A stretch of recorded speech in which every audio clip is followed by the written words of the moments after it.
Saludos amables televidentes, bienvenidos a este su espacio Dinámica Económica, un programa de economía para todos. Hoy como cada sábado a esta misma hora por este mismo canal, como siempre para conversar sobre temas de interés colectivo para toda la ciudadanía, para todos los dominicanos, dominicanas, extranjeros residentes en el país y también dominicanos residentes en el exterior. Yo soy Esteban Delgado, como siempre estoy acompañado de mi amigo y hermano Jairon Severino, pero esta vez Severino está en una asignación especial de último momento. Lo mandamos para la vecina República de Punta Cana a cubrir una actividad ahí del sector agropecuario, pero ustedes saben cómo es, esa actividad se inició el viernes, el jueves, se extendió al viernes, el sábado, que es el día de hoy, dieron una cuanta vuelta en la mañana, pero ya después del mediodía rompan fila y vive el jefe, ya están todo el mundo en la playa, disfrutando de los atractivos turísticos de nuestra costa este, en la zona de Punta Cana. Pero muy bien, donde quiera que se encuentre nuestro amigo Jairon Severino, muchos saludos desde aquí. Miren, hoy quiero dedicar gran parte del programa a conversar sobre una iniciativa gubernamental que en sentido general es positiva, pero ha generado mucha confusión. Y al generar mucha confusión, yo pienso que en algún momento el presidente Luis Abinader le va a dar para atrás, porque este gobierno es el gobierno del reculeo. Este gobierno toma iniciativas positivas o decide hacer cosas que pueden ser positivas, y si dos o tres opinadores en las redes sociales se manifiestan en contra, pues automáticamente le da para atrás y no hace nada. Yo no entiendo cómo es eso, porque los gobernantes tienen que tomar en cuenta que hay decisiones de Estado que son importantes para la ciudadanía, para el presente y para el futuro, y que no pueden basarse o sustentarse en lo que opine una parte del pueblo en el momento. Si hubiera sido así, señores, aquí no se hubiera construido el metro de Santo Domingo, por poner un ejemplo, que fue la obra del gobierno más criticada y atacada que haya tenido la historia de este país. Ahora el presidente de ese momento, de ese entonces, dijo, no, esto es una obra importante, aunque haya una parte del pueblo que no entienda en este momento la importancia de esta obra, yo como quiera la voy a dar para adelante, y prosiguió con la construcción y vean como hoy día el metro nos queda chiquito, necesitamos que se amplíe. O el caso de la central termoeléctrica Punta Catalina, que fue una obra sumamente cuestionada por una parte de la sociedad y también sumamente cuestionada por asuntos que tenían que ver con legalidades. Sin embargo, el gobierno de entonces fue insistente, dijo, no, yo como quiera la voy a hacer. Y hoy día, Punta Catalina es la que está sosteniendo el servicio eléctrico dominicano. Si no hubiera sido por esa planta eléctrica, posiblemente el servicio eléctrico hoy día estaría colapsado. Ahora, si se hubiera llevado de la opinión de dos o tres sectores interesados en ese momento, pues no hubiera hecho nada. No hubiera hecho nada. No, vamos a darle para atrás porque el pueblo se está poniendo. No, ningún pueblo. Una parte de gente que en las redes sociales te crea tendencia por cualquier cosita, y entonces el presidente Luis Abinader tiene esa debilidad, que se lleva mucho de lo que opinan algunos opinadores en las redes sociales y tiende a dejar sin efecto iniciativas que pudieran ser positivas. Ojalá que no ocurra lo mismo con la siguiente iniciativa. Me refiero a el proyecto o el plan de formalización del trabajo doméstico en la República Dominicana, que ha generado cierta inquietud porque hay muchas cuestionantes que todavía no están claras. A propósito de eso, en el periódico El Dinero nosotros estamos publicando hoy un trabajo interesante donde ponemos en forma de preguntas y respuestas las principales interrogantes que tienen las personas en torno a eso.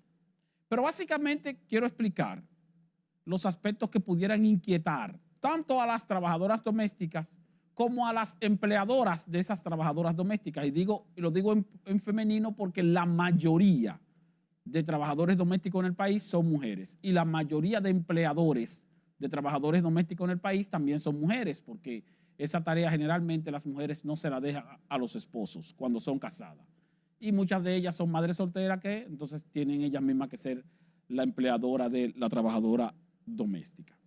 El gobierno en ese plan emite 3 resoluciones básicamente. Una de ellas es la resolución 11-22 que emitió el Comité Nacional de Salarios, donde se establece un salario mínimo o se sugiere un salario mínimo de 10,000 pesos mensuales para las trabajadoras domésticas. La otra resolución es la resolución 14-22, que es la resolución que emitió el Ministerio de Trabajo para establecer el proceso de contratación de la trabajadora doméstica, cómo debe contratarse, cuáles son los deberes de la trabajadora doméstica, cuáles son los deberes de la empleadora de esa trabajadora y cómo deben elaborar el contrato para depositarlo en el Ministerio de Trabajo. Y la otra resolución es la resolución 551-08-2022, emitida por el Consejo Nacional de Seguridad Social, que propone o pretende establecer un sistema de seguridad social para las trabajadoras domésticas. Entiéndase, seguro médico más ampliado con otros derechos, seguro de riesgo laboral y pensión, derecho a pensión, en este caso pensión solidaria.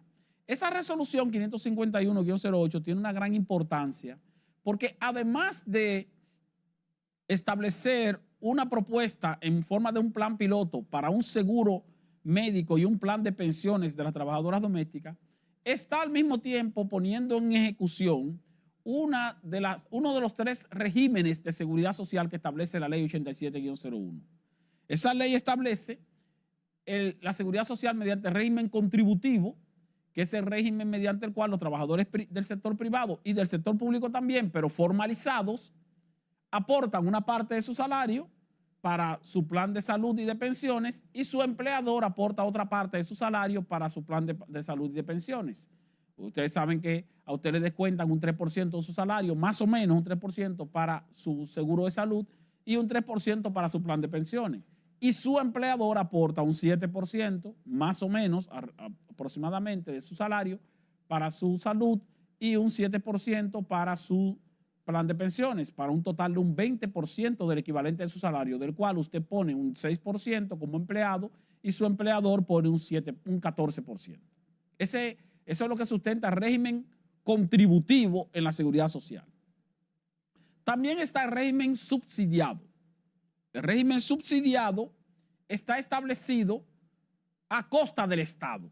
Son las personas que tienen un seguro a través de SENASA, el seguro subsidiado, como le dice la gente de manera común.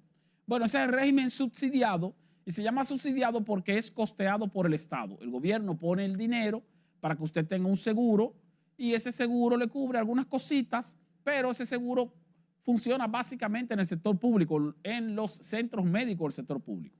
No así en los centros médicos del sector privado que estuvieran adheridos a las ARS, como pasa con el régimen contributivo. ¿Por qué no incluye los centros médicos privados? Porque como es un régimen subsidiado aportado solamente por el Estado, el aporte es menor, pero aparte de que el aporte es menor, solamente el Estado que lleva la carga, el beneficiario no lleva ninguna carga y entonces por eso tiene menos cobertura. Pero también está el régimen contributivo subsidiado, que está establecido en la ley de seguridad social, pero que nunca se ha aplicado de manera efectiva. Esta resolución, que incluye un plan piloto para el seguro de las trabajadoras domésticas, la resolución 551-08-2022, lo que hace es poner en ejecución el régimen contributivo subsidiado. Por lo tanto, tiene una gran importancia el hecho de que funcione, porque si funciona, entonces podrá extenderse hacia otras clases trabajadoras que están en la informalidad. El contributivo subsidiado está dirigido a trabajadores que están en la informalidad, que pueden hacer un aporte de sus ingresos y que el Estado haga el otro aporte. Como no tienen empleador, su empleador no hace ningún aporte. Entonces se llama contributivo subsidiado porque contribuye el trabajador informal y contribuye el Estado a través de un subsidio. Es una combinación de contributivo subsidiado donde no hay empleador. ¿Por qué no hay empleador? Porque no son empleados formales. Son trabajadores en la informalidad. O sea, lo que se conoce como trabajadores por cuenta propia. La trabajadora doméstica es una trabajadora por cuenta propia. Ahora se está tratando de regularizar su situación a los fines de poner en vigencia el régimen contributivo subsidiado en un plan piloto. Esas 3 resoluciones que acabo de mencionar, entonces son las que sustentan o sostienen el llamado plan de formalización de la trabajadora doméstica. Entonces, esas 3 resoluciones no entran en vigencia de inmediato. Fueron emitidas apenas esta semana y el gobierno mismo establece en cada una de las 3 resoluciones un plazo de 3 meses para su entrada en funcionamiento de manera adecuada. ¿Por qué ese plazo de 3 meses? Ese plazo de 3 meses no es para las empleadas domésticas ni para las empleadoras domésticas. Ese plan de plazo de 3 meses es para el propio gobierno, porque el gobierno todavía no tiene la estructura, los mecanismos establecidos para la recepción del contrato, algún tipo de software para poder hacer los registros correspondientes a través de la Tesorería de Seguridad Social y de la Superintendencia de Salud y Riesgos Laborales, CISARRIL, y del Instituto de Previsión y Protección de los Trabajadores, el IDOPRIL. Entonces, todo ese proceso mediante el cual se haría la formalización, todavía el Estado no lo tiene listo. Porque esa es otra debilidad que tiene este gobierno, que este gobierno hace los anuncios de planes específicos sin estar listo. Entonces, cuando pasa 1 mes, 2 meses, 3 meses, tú me preguntas, ¿y en qué está tal plan que se anunció? No, eso todavía está parado porque todavía, bueno, pero tú lo anunciaste hace 3 meses. Pero no vamos a hablar de eso para que no digan que estamos criticando al gobierno, porque quiero hacer una, vamos a decir, una explicación adecuada sobre un plan que entiendo positivo, pero que la gente hasta ahora no está entendiendo muy bien. Vamos a una pausa y cuando retornemos, entonces vamos a hablar de cada uno de esos aspectos de las resoluciones que hemos mencionado.